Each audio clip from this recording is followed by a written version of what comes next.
Hello and welcome to another episode of Top Deck, the series where we take a look at some of the leading TCG deck lists. So we got another deck list from the Poole Regional over the last weekend. This time we have Sam Goyne's 4th place True Draco list. So another True Draco taking a top place. Looks like a really solid deck and probably the best deck of the format at the moment. But obviously things are set to change with potentially an incoming ban list and Flood coming out and Dark Saviors as well, all on the way before Nationals. So let's have the quick run through of Sam's deck and go through the matches and a little bit about the siding strategy, and then we'll bring him on to have a chat about the deck. So we start off with triple Amano Iwato, double Masterpiece, double Maiden, and one Ignis. This is the standard lineup that we see pretty much every time, and essentially the same for the spells actually. So we got the triple Diagram, triple Heritage, triple Disciples, triple Terraforming, double Desires. A lot of people are cutting this down to 2 and playing triple Demise and triple Duality. Then for the traps we've got double Erupt, triple Apocalypse, one Return, double Rivalry in the main. This is a little bit more unusual, so we'll get into that and have a quick ask of him about why he decided to go with this. Double Anti-Spell, one Skill Drain, and one Judgment. This again is a little bit atypical. Normally we see something like Imperial Order in here, but as you may have seen a couple of episodes ago, sometimes that can kill you as well. So obviously no extra deck. And for the side deck, we have triple Evenly. This is pretty much just for True Draco and the Pendulum Magician matchups. Then triple Cyclone, which is brought in 1 for the mirror and 2 for whenever your opponent is going first and you think they're going to set anti-spell. Then 2 Iron Wall for things like Invoked or ABC or 60 card versions. Then 2 Xaphion and 1 Time Maiden. So this would have been a 3rd Xaphion, which is really solid for back row decks and can be pretty useful in the mirror match as well. 2 Ra for against decks that spam up big enough boards. 1 Anti-Spell, which is just pretty much any time you go first and you think you're going against a spell heavy deck, so definitely against Pendulum sometimes, even in the mirror, things like that. And 1 Raigeki, because a mono with Raigeki just removes massive boards. So the sort of things that Sam was citing out, he said that sometimes he would be citing out the Erupt, sometimes the Skill Drain, sometimes the Judgment, so I guess these are sort of things that you want to take out when you're going second. And sometimes you actually side out Desires, which is a little bit more unusual because it's the sort of thing you want to use to draw into your sided cards, but there's not an awful lot of space within the deck, so Demise is generally better for getting to those sided cards anyway, and you have the Duality as well. And then Rivalry, he said, was great in all of the matches, even versus his final round. So let's go through the rounds quickly. So round 1 he played against 60 card ABC Trickstar, so a really interesting mash of decks, and he went 1-2. Round 2 he actually got a bye here. Round 3 against Invoked ABC he went 2-1. Round 4 against Dynodol he went 2-0. Round 5 against a Dark Hero deck, so I guess this is sort of like a Linkro deck, he went 2-0. Round 6 against 60 card Shadol Dino he went 2-1. And round 7 against Yosenju Kaiju he went 2-1, so the Rivalry putting in work there because obviously the Kaiju aren't the same as the Yosenju. So with that all done and said, let's bring on Sam to have a chat about the deck. Hi Sam, how are you doing? Yeah, very well, thank you. So congratulations on getting 4th place at the Poole Regional from last weekend. Thank you. First of all, how was the event overall? Yeah, the event was really, really good. It was really well run. There wasn't a lot of time in between matches, and we actually got through the day pretty quickly, to be honest. I've been that's cool. at 5-6 round regionals that went on for a bit longer, so it was a really good day. Yeah, cool, great. So I've been through the deck and the rounds that you played, but just in a basic context. So now we're going to talk a little bit more about the deck itself. But one thing I want to ask just before we actually look at the list itself is why did you choose to play True Draco for this event? Well, it's a funny story actually. A friend of mine didn't really have a deck to play, so he asked to play with my Invoked Mech Knights, which is what I was going to play with. Yep. And pretty much the only other deck that I really had that was playable was True Draco. So okay. that's the reason I picked the deck on this day. Cool. So did you end up doing better or worse than him then? I'd done a bit better. Okay. So even without the deck that you would have initially taken, you still managed to do really well, which is cool to see. No, yeah, I've done yeah, done really well. Great. Really So so looking at the list, we've had True Draco on the channel quite a lot. So I'm basically just going to cover the things that maybe aren't like typical for the True Draco list. Yeah. So the first thing I want to ask is, you went with 2 desires rather than 3. So what was the reason behind that? I didn't really like desires at all. Most of the time I banished both of my masterpieces, which wasn't good. Yeah. I just couldn't find any other 2 cards that could help me draw. So it was pretty much in there as a backup. I didn't really want to see it in my first hand if it couldn't be helped. And I didn't really want to play 41 cards. Yeah. I wanted to keep it at 40 because I found that if you didn't get to demise pretty quickly, then you didn't have enough on the field to play through a lot. Yeah. Okay. So with that in mind then, so you're saying that you put it in sort of because you needed an additional way to draw. Would you consider, like, if you're not a huge fan of desires, would you consider just putting in an upstart goblin in place of one of them for that slightly more consistent deck, or do you think desires is necessary because you get the double draw? If upstart's okay, but game if they main kaijus and they take away both my big monsters and I've used my little monsters to bring out masterpiece, I find that I'm not really left with a lot. Okay. And giving them an extra 1,000 life points and trying to beat them down with a Mano isn't the best option. Sure. Okay. And okay, so I'm gonna go on with some other things from the deck then. I think you covered that pretty much. Okay. So double erupt and the 1 skill drain for your monster effect negators. This is a slightly reduced count from the sort of number that we see. Is this because you've decided to put in the floodgates of Rivalry of Warlords, or was it something else that motivated you to play slightly less monster effect negating? Yeah, I found that if they got rid of the masterpiece, then the skill drain was better than the third erupt. And in all honesty, with Rivalry of the Warlords, sometimes I didn't even need the erupts and the skill drain. They actually got sided out a lot because I found Rivalry on the day. If I could have had a third one, I probably wouldn't have played the skill train. I probably would have just kept the 2 erupts in, to be honest, because Rivalry was probably the best card of the whole day, other than Demise. Well, it looks like every deck you faced against had multiple types of monsters in it. That was So I didn't see any mirrors, and I didn't really see any paleo or anything that run really one type of monster. So Rivalry is definitely the best card. So one thing I do want to quickly bring up related to Rivalry actually is did it ever become a problem? Because obviously you have the 2 types of monster within the deck because you've got the Amano Awato, and this has actually came up recently on Farfa's channel because somebody summoned an Amano against him and then stole the game even though they had a Rivalry up. So they shouldn't have been able to summon it. But I don't know if that happens a lot, or is that just every now and again it's an issue? I found that it wasn't too much of an issue because if I flipped Rivalry up 9 times out of 10, I had Masterpiece on board. And especially in the games where, so when they had when I was going against the Dino Shadow, he summoned his Garnet because he drew it. Okay. So with Rivalry on the field, I literally for a couple of times just let him keep Garnet on the field just so I could build up resources and then to the game. Yeah, sure. Okay. Yeah, it looks like a really solid card to put in the main. It's just we don't always see it, so something I wanted to bring up. Yeah, no, it's a really good card. I don't know why more people aren't playing it. Yeah.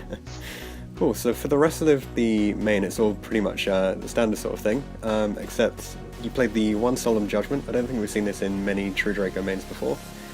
Was this another case of it's just such a good card and you have a spare slot, or was there like a bigger reason behind it? Well, I usually play Invoke Mech Knight and I main evenly matched in it. So I found that Solomon was just, if I drew it, and if they had evenly matched, it was pretty much the only thing that I had against it. And because I main it in my other deck, I thought more people might, but actually I didn't see one evenly maxed all day. Yeah, but at least you have the option there, right? Available. Yeah, that was it. Yeah, it was literally just so I didn't have my whole field taken away. Yeah, you don't want to auto lose to that sort of thing. No, definitely not. Cool. Yeah, that's the only comments I have for the main deck. So let's take a quick look at the side deck then. Triple evenly, as we say, it can be a bit of a blowout. So it's become a kind of a staple in the current meta. Then Cyclone's pretty much typical for back row removal, as is Iron Wall. So you went with the sort of Time Lord lineup of the double Zaphion and the one Maiden, which I believe gets you the extra summon. Yeah. So Maiden, you special summon it and then tribute it to get a Time Lord to your hand, I believe, and then then you get the summon from that. Yeah, and then from the graveyard you get a summon. But the only reason I ran the Time Maiden was because I couldn't find my third Zaphion, so I found instead of running just 2 Zaphion and not seeing it, if I did draw into the Time Maiden, it didn't matter because it would get me Zaphion into my hand anyway. Yeah, and it's a really solid card in some matchups. I think like you mentioned that against back row heavy decks it's just phenomenal. And is it the sort of thing that you would bring in against things like True Draco, or is it only sometimes good against them? Yeah, no, it's very good in the mirror. Especially against Paleo. So literally, because he cannot be destroyed, there is not a lot of main deck options that is going to out him, and also I don't think a lot of people expected it. Yeah. Okay. So yeah, I find definitely is a good card. And against True Draco, I lost the game to at locals. Yeah. So yeah, it's definitely a good card. Okay, cool. So Ra is quite standard for taking out the big boards. Did you ever? Did you side this in during the day, or was it not the sort of thing that you needed? I actually sided it in game 2 of my first match. But I unluckily drew into 1 Ra and 1 evenly on my 3 card demise. So because I didn't want to side out demise again, and I didn't see any magicians, I didn't feel the need to re-side it in. If I did see magicians, I definitely would have probably sided out the card of demise and put in the Ra and the evenly, because obviously magicians, if they get the 2 or 3 negates on the field, it's quite hard to play through it. Yeah, definitely. And I suppose the third anti-spell then is just so you have extra protection against the Pendulum Magician matchup then. Yeah, I was debating whether to put the Solomon aside, but like the Raigeki, I didn't want to have another one of in the side and not see it ever. Yeah. Because every time I sided Raigeki, and I actually never seen it in the day. Yeah, it's just too hard to get to it. So one more thing that you haven't got within the deck or the side is Imperial Order, which we've seen come in a few times just because it sort of auto-wins some games.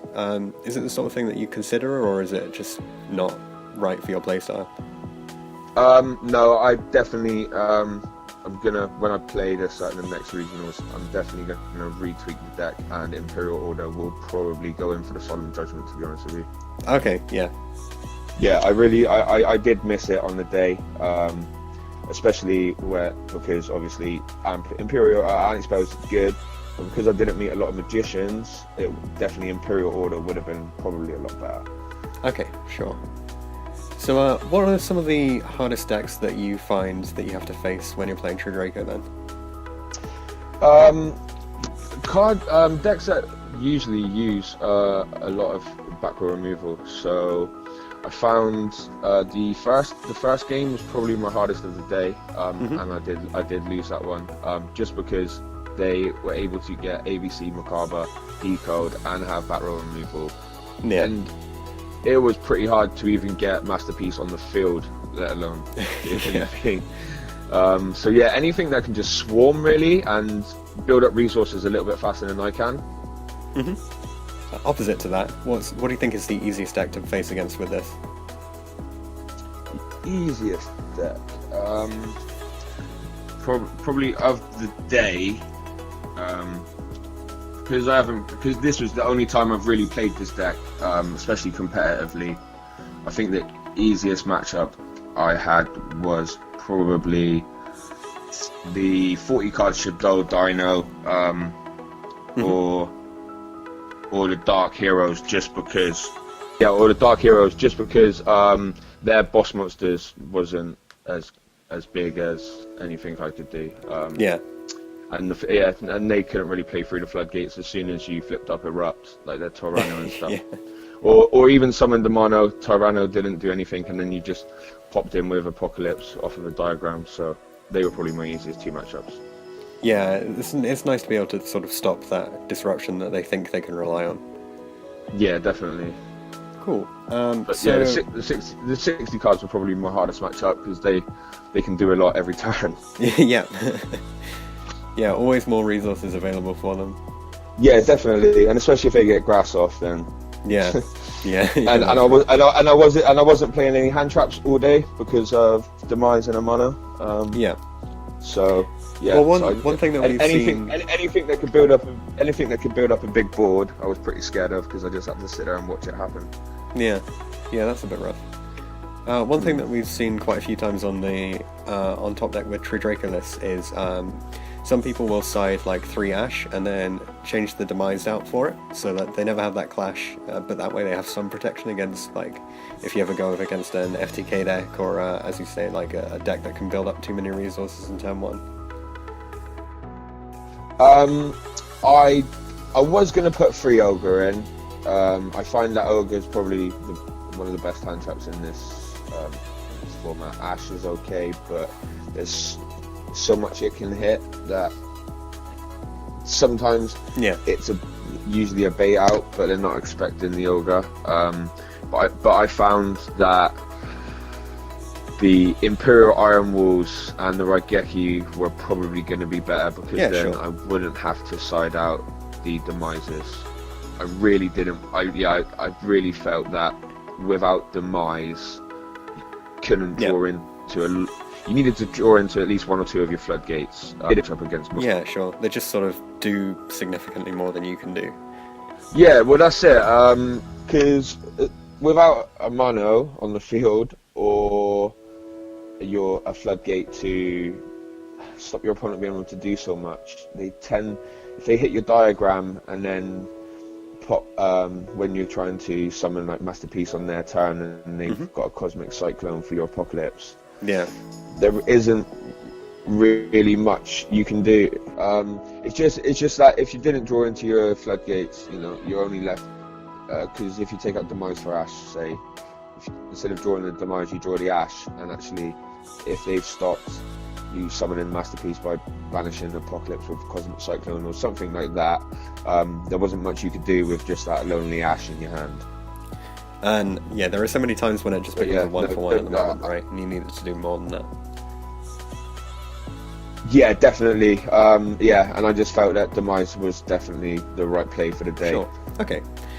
So one more, I guess, question on the line with the ones that we had before. So we haven't got the April ban list yet, or what's looking like it might be a May ban list, or possibly even later. If True Draco doesn't see a hit on the ban list, do you think that it will be able to adapt to the upcoming things like Sky Strikers and the new Altergeist support? And are there things that you think it'll bring in? Yeah, if nothing in their deck gets hit, I'm pretty sure they'll still be a contender, to be honest with you. Yeah, there's an awful lot they can do, and there's an awful lot they can stop. If they don't get hit, I'm probably gonna carry on playing it, because I actually had a lot of fun playing this deck. Cool, that's what you want. You want a solid deck that you can actually have fun with as well. So. Yeah, well, that's it. Great. Well, a couple more things from me. Firstly, are there any other changes that you've made to the deck apart from ones that we've already mentioned? So I changed the Raz for Gamma Seals. Okay. And took the Time Maiden out, put a Zappian in. And instead of the third anti-spell in the side deck, I've put in the third Rivalry. Oh, cool, sure. Definitely. Great. So yeah, that's pretty much the only changes I've made so far. Right, okay. So are there any shout-outs that you'd like to make then? Shout out to Matthew Mills and the Guild and Torquay. Cool. Thanks very much for coming on, Sam. Really solid job taking this to 4th place, and if the deck hangs around, I'm sure you'll be having a lot of fun with it in the future. So good luck with it in your Definitely, next no regional. worries. Thank you very much, Joe. No worries. See you around. Cheers. Bye bye. Thanks for watching this episode of Top Deck. If you have any comments or suggestions that you would like to make, leave them in the comment section down below. Check out the description for details of how you can get involved in this series. You can enter by voice interview, or instead you could just send all of your information over Facebook Messenger. Anything like that will be absolutely fine. If you want to see anything in particular from the upcoming series, then be sure to get in touch, and I'll see you guys in the next video.